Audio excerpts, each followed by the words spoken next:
You're watching the 2025 SCAC Softball Media Days. Today, we're taking a look at the Southwestern University softball program. The Pirates once again be led as they head into the season are the guidance of head coach Alexis Lynn, along with leadership from senior Meghan McCarthy. Coach Meghan, thanks so much for joining us today. Thanks for having us. Thank you.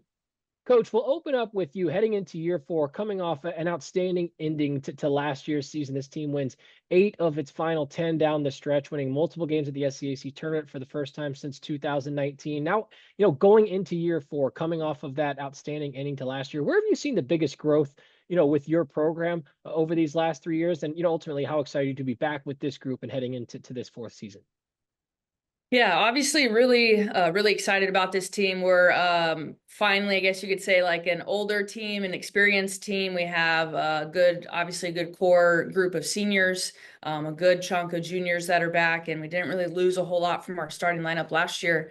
But the most growth I've seen out of our team so far this year is like their ability to carry the momentum from our ending last year into this year, which I think is probably the hardest thing to do because, you had that big break from May till January, basically till it's like, okay, now it's go time. But they brought it back in the fall, and that was really exciting to see. And I was really proud of them for that because, last year was tough to start off the year, but they really finished on a strong note. And I've also seen them like find that love for each other again and the love for the game, and they've just done a really good job with that. And I'm excited for everybody to see them play and get out there in front of everybody. Meghan, coming into this year's senior season, Coach talked about this veteran group returning. You're a big part of that. Just give me a vibe check with the team right now. Preseason unfolding a little over a week away from the start of this year. How has the group come together thus far? And how did the way that last year end and the excitement that there was there to close out that season kind of help push this group to come back and be motivated heading into this season? Yeah, I think we have a super solid returning core of older players, but we also have a lot of talented freshmen and transfers players. And I think we've done a really good job of kind of integrating them into our program and kind of helping them gain that energy that we all have coming off of the last season because they don't fully understand what happened last year and how we finished. So kind of just having them feel that feeling and feel that fight for us. Coach, you talk about returning a lot of experience. You look at this lineup, you returned 6 all-conference players from a season ago, your top 5 hitters in terms of hits, 280 plus innings out of your starting lineup and bullpen in that rotation. So there is a lot of continuity, but as you know, every year is a new team. Each team takes on its own kind of personality. What have you learned about this group, this 2025 version of the Pirates thus far, early returns that, fans and supporters of this program could be excited about as they get ready to go into the season?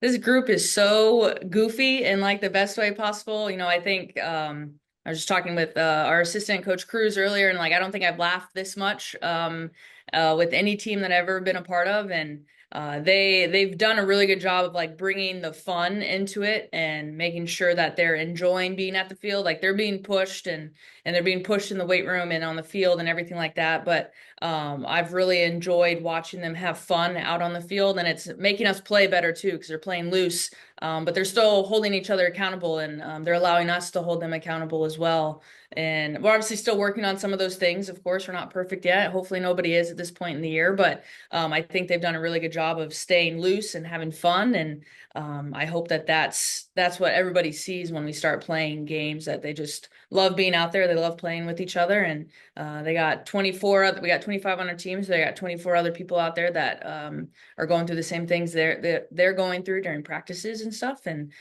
they're pushing each other, and it's been a lot of fun. Meghan, coming off another outstanding season, now 2 straight years being named first team All SCAC at that first base position.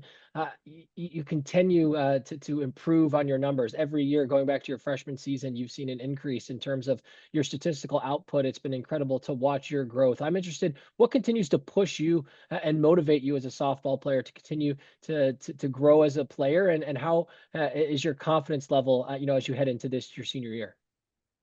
It's a little scary knowing that like a few months down the line is kind of the end of the road for me with softball forever. So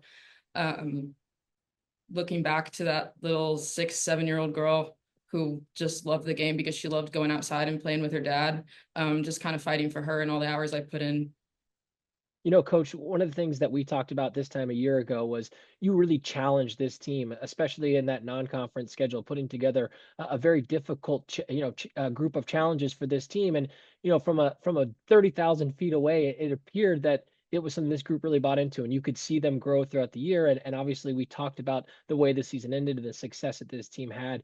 What other ways are you finding to challenge this group this season going into this year here in 2025?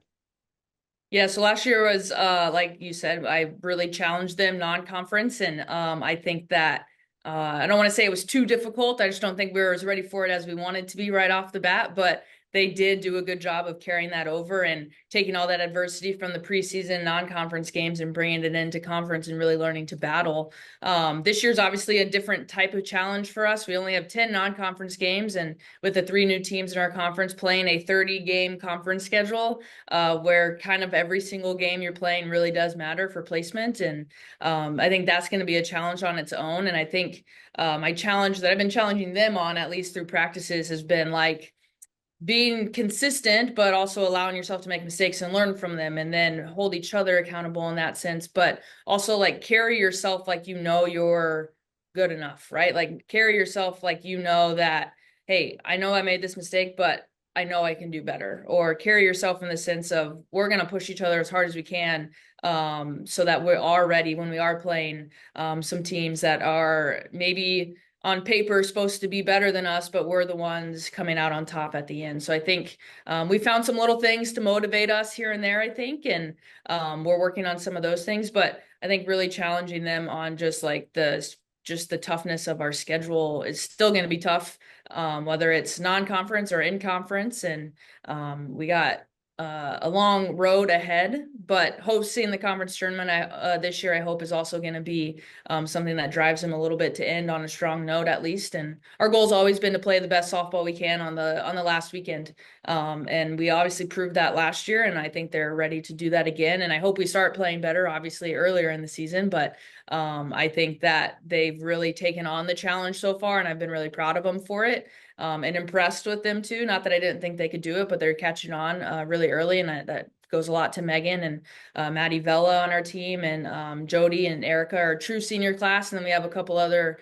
We have a 5th year coming back, Haley Arrington, and then we have a junior that's graduating early. They've just done a really good job of taking everybody under their wing, kind of just being like, this is what we're doing, this is how we're doing it, and we're going to do it this way. And so I've challenged them a little bit on that too. Also enjoying their last year, because it's the last time that they're all going to go be doctors or physical therapists or PAs or do something that's way cooler than what I'm doing, I think. So, but yeah, trying to push them on both the athletic field and in the classroom, and just taking on the challenging schedule that we have.